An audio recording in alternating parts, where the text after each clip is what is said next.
Christians shouldn't judge. This is a phrase I hear often, sometimes even from other Christians.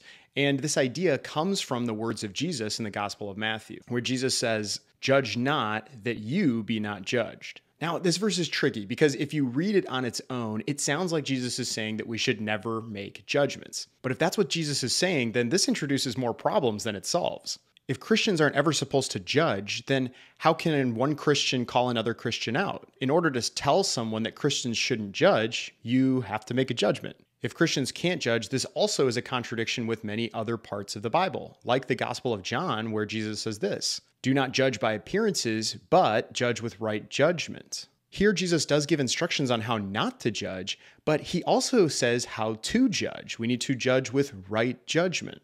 In this verse, Jesus is saying that some forms of judgment are okay. So what's going on here? Should Christians judge? Is Jesus contradicting himself here? Today, we're going to take a look at 3 points that are going to help us understand what's going on. Number 1, judging can be good. Before we go any further, we need to understand what we mean when we say judge. And this is because today, generally, when we use the word judge, it's a bad thing. I definitely wouldn't want to be described as judgmental or judgy because that's usually considered a bad thing. However, if I were to say that you have a good judge of character, that's generally considered a compliment. That's a good thing. Even with how we use the word today, judgment can be a good thing. Even if most of the times it's used, it's not. This is because, at least in everyday use, judgment simply refers to deciding something or forming an opinion. Judging is the process of taking the information and evidence before you and reaching some kind of a conclusion or an opinion. And that isn't always a bad thing. So if judging can be a good or a bad thing, how do we know the difference? Would you say that it's wrong for an interviewer to judge their candidate? Well, I would say no, at least not necessarily. I mean, how could you interview somebody without judging them at least a little bit? The entire point of an interview is for the interviewer to look at the credentials of the person interviewing and decide if they're going to be a good candidate for that position. That requires some form of judgment. Let's say I'm interviewing you for a sales job. In this case, good judgment would be looking at your resume, seeing your previous work history, looking at your conversation skills to see, are you going to be a good fit for a sales position? However, if during our interview you happen to mention that you had a dog, and then I jumped to this conclusion that because you have a dog, you're not going to be as devoted to your work and you're going to be a bad employee, I would be a bad judge if I didn't give you the job just because you mentioned that you had a dog. This would be an example of bad judgment because I made big sweeping assumptions based off of very little information. And this brings us to our second point, which is that Jesus himself says that judgment can be good and bad. Now that we've established just based off of reason that judgment can be both a good and a bad thing, let's see what Jesus has to say about this. Probably the most popular verse on judgment in the Bible is Matthew 7:1, where Jesus says this, "Judge not, that you be not judged." Now we have to be careful here. If you just read this verse alone, it sounds like Jesus is saying to never judge. But whatever Jesus is saying in this verse, he is not saying that we can never judge. Like usual, we can't just take one verse of the Bible out of context. We have to look at the whole of what Jesus is saying here. Let's read the next couple verses. "For with the judgment you pronounce, you will be judged, and with the measure you use, it will be measured to you. Why do you see the speck that is in your brother's eye, but do not notice the log that is in your own eye? Or how can you say to your brother, 'Let me take the speck out of your eye,' when there is the log in your own eye? You hypocrite, first take the log out of your own eye, and then you will see clearly to take the speck out of your brother's eye." In these verses, Jesus is clarifying what he means when he says, "Judge not." Here he gives the example of judging someone for a tiny little speck in their eye when you have a log in your own. Now, there's actually a lot that can be said about these verses. Jesus is communicating so much beauty in this example of the log and the speck. But for today's conversation, I specifically want to take a look at verse 5. I want you to pay attention to the purpose of removing the log out of your own eye. It is only after this that you will see clearly to take the speck out of your brother's eye. There are times where it's necessary to make healthy judgments about the people in our lives. However, Jesus' words are important here. We need to first address the sin in our lives before we approach the sin in other people's lives. We cannot be a good judge if we are blinded by our own sin. So clearly, some degree of judgment is necessary because immediately after Jesus says, "Judge not," he gives an example of when it is okay to judge. Then just a few verses later in this same chapter, Jesus gives another example of when it is important for us to judge. Here, Jesus is speaking about false prophets, and he says this, "Beware of false prophets who come to you in sheep's clothing, but inwardly are ravenous wolves. You will recognize them by their fruits. Are grapes gathered from thorn bushes or figs from thistles? Here Jesus is warning his disciples about false prophets. And how does Jesus say that his disciples should look out for these false prophets? He says you will recognize them by their fruits.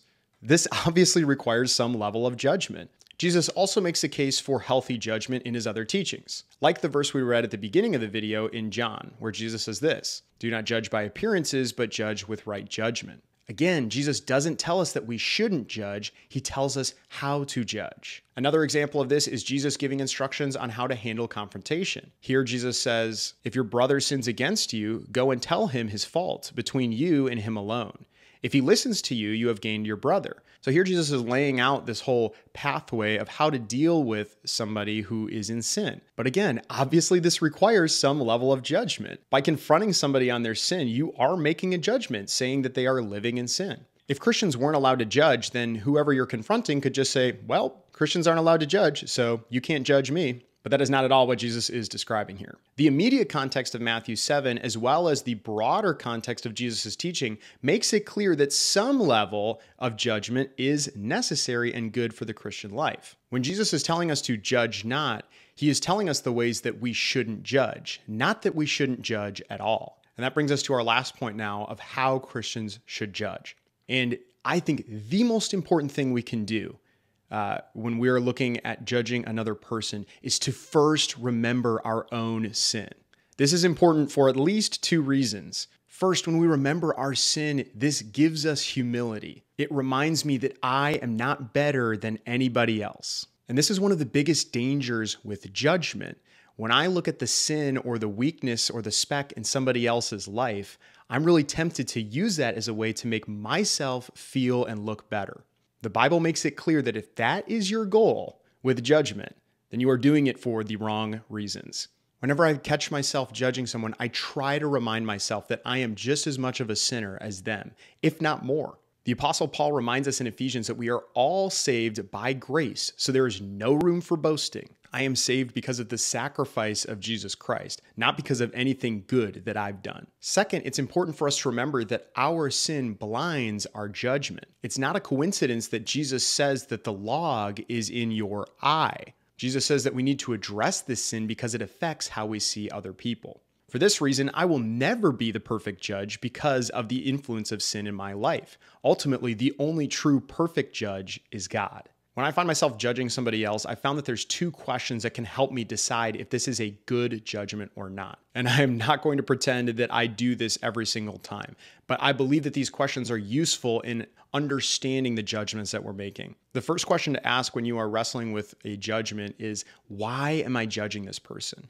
Am I actually looking into this person's life, and trying to help them identify an area of weakness to help them grow? Am I doing this out of love to see the best for this person? Or am I trying to make myself look better by comparing myself to their weakness? And secondly, we can apply Jesus's command to love your neighbor as yourself to this same issue. We can ask ourselves, would I want to be judged this way? And sometimes the answer is yes. There have been many times in my life where people have made a judgment call and have called me out for areas where I am in sin. And I may not have even been grateful for these judgments at the time, but looking back, I'm grateful that people made judgment calls and confronted sin in my life. However, I can think of many examples where I have judged other people and it was not for their benefit.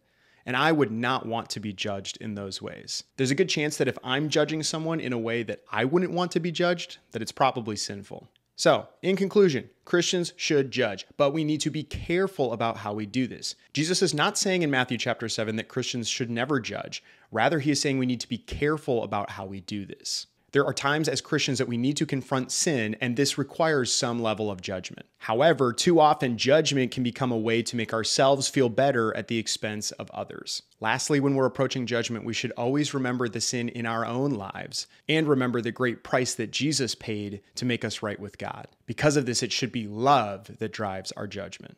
I hope this video was helpful to you. God bless, and I'll see you in the next video.